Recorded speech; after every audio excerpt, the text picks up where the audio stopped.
Welcome to our channel. Today we how to restore vector database connections in Pinecone, complete guide step by step clearly. To restore vector database connections in Pinecone, start by logging into your Pinecone console. Navigate to the project where your vector database is located. In the sidebar, select the Databases option. Identify the vector database you want to restore. Click on the database to access its details. Check the status of the database to ensure it is not in an error state. If the database appears inactive, look for the Restore option. Click on the Restore button to initiate the restoration process. You will be prompted to confirm the restoration action. Review the provided information carefully before confirming. Once confirmed, Pinecone will begin restoring the database. Monitor the progress displayed in the console.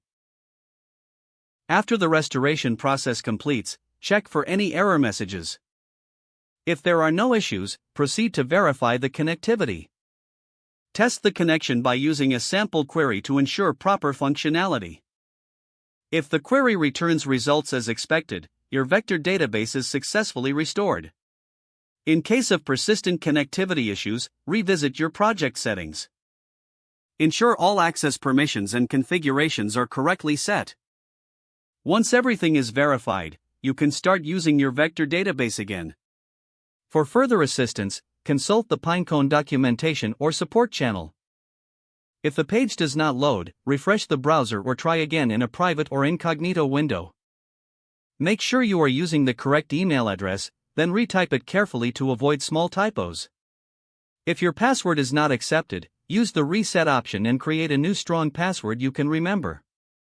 Check your spam folder for verification or security emails, then complete any requested confirmation steps.